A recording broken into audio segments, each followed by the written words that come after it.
Hey, welcome back to my channel. My name is Anna. I'm a mom of 5 and this is our first year homeschooling. Today I'm so excited because I'm going to be sharing with you guys my 3rd graders curriculum choices. Okay, so I also decided for her to also use the Good and the Beautiful's language arts curriculum. So hers actually was out of stock whenever I went in to buy some stuff. I will say that one thing about the Good and the Beautiful is one, a lot of stuff has been out of stock. 2, they are restocking probably really soon now because it's already like the middle of August, and that's when they were anticipating getting a lot of their stuff back in. But shipping also took quite a bit longer than the stuff that I got from Masterbooks, probably like maybe even a whole week longer. So that's something just to think about. But the cool thing is that you can go on and print out what you need, and I believe maybe levels 1 through 5 are free. She is doing level 2. She's technically in 3rd grade, but we are doing level 2, which is advanced 2nd / 3rd grade. So I went ahead and printed out her her lessons for the first week ready to go. I'm just going to print them as we need them, and then whenever it comes in stock I probably will purchase the book just because I don't want to have to worry about printing things. But I went ahead and printed out her first 4 lessons for the first week, along with her what is it called, sight word ladders and things like that, so we can work on her sight words. I did get her, the phonics cards are on their way in the mail because I tried to print those and my printer, I don't know if they aren't print friendly or if my printer was just being weird, but I could not get that to work. So I have hers ready to go. I liked the Good and the Beautiful because I feel like it's gonna really close in some gaps that she has.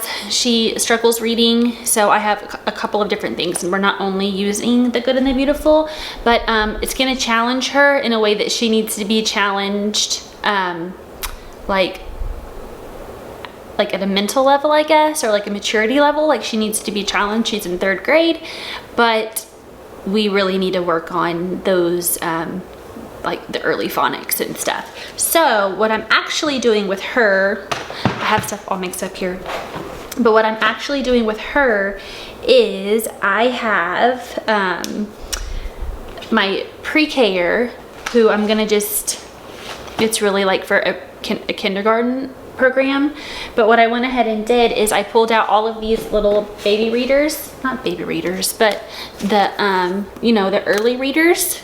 These kind of remind me of the Bob books, and I have these in a thing for her. So if I'm working with like my 6th grader, if I'm working with my pre-K-er one-on-one, she can come and grab these. And one, it's working on like consonant blends and the different digraphs and things like that. So she's working on stuff that we've gone over maybe that week or that day, but it's really going to build confidence for her. It's going to help her fluency, and also we can also work with comprehension with this because it is a story. So these are going to be great, something that I know that she'll be able to read on her own fairly simply, and really work on that confidence for her, because I think that's where she needs the most work. So these are actually from Learning Dynamics. I'm going to go in more depth with this in my my son's pre-K curriculum, which I'm posting my next video, so be on the lookout for this. But I kind of pulled these, since he can't read these yet, I pulled these out of the box and put these in her box for to build that confidence. So I also have here her shared reader and her personal reader that goes with her Good and the Beautiful curriculum. Looking at the personal reader, I still don't think it's going to be able to be independent. I'm hoping it, I know it will be. It will be by December, early January. She's going to be an independent reader and be able to read this no problem. It's going to take a little bit of work for us to get there, but I'm confident that this program is going to help us get there. I really like how they have it all laid out. I like how there's poetry. I might have already said this. I like how there's geography and art. She loves art. We're doing geography this year for social studies, so it's going to tie into that. I'm really excited about the program. So that's what we chose for her. She also has a handwriting book again, her level was sold out. So I actually printed out, it's downstairs, I printed out all of her handwriting, and I'm gonna put it in a 3-ring binder. But just like this is my son's, we're gonna work on handwriting. We're really gonna be working on that print refinement for her, because she needs a little bit of help with her print. I want to perfect her print before we move to cursive. So that's what we're working on for her. We have some different novels we're gonna be reading together this year. Hers will be read alouds until we move into some independent chapter books that I bought for her. Like I said, hopefully she'll be able to get into those in December or early January. If you're interested in that video, I will link it down below. I have a whole video on book studies for my 6th and my 3rd graders. But our first one we're gonna read together is Charlotte's Web. We actually already started this. We didn't make it too far, but this is gonna be my read aloud, or I'm gonna read it aloud to her. This will be our novel study on top of Be Good and the Beautiful. And for math, I went ahead and decided to get the lessons for living education. For math, I did get level 3 for her. This is from Master Books. I like how it's very good review. It's very good review. I like that. I am going to use this as a review. We will teach these new concepts as well. I will also probably bring in a little bit of extra stuff. I'm not sure from where. I was a 4th grade. Well, actually, I've taught 3rd grade as well.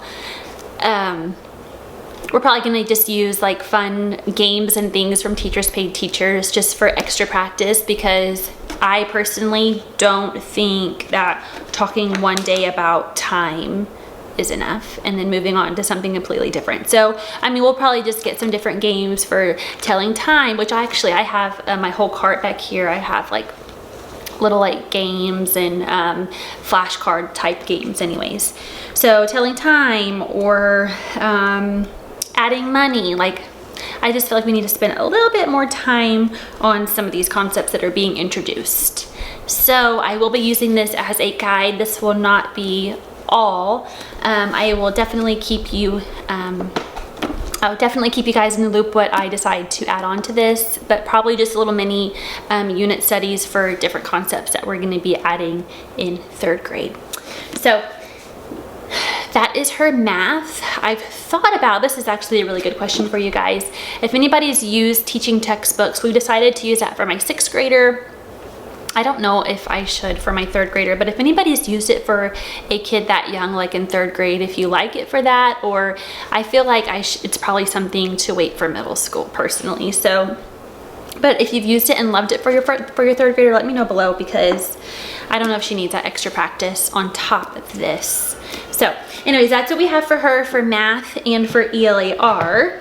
And then for, we are doing like a family style social studies.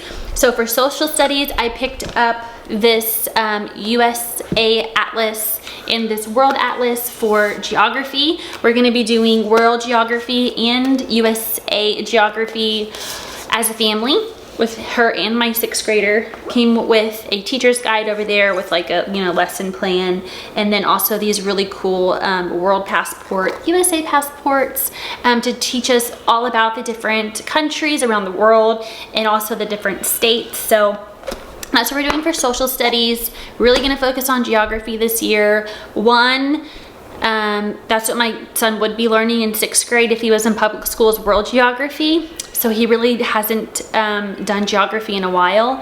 And then I feel like it's pretty important to really know geography before you move into US history and stuff. So it's gonna work out for her as well.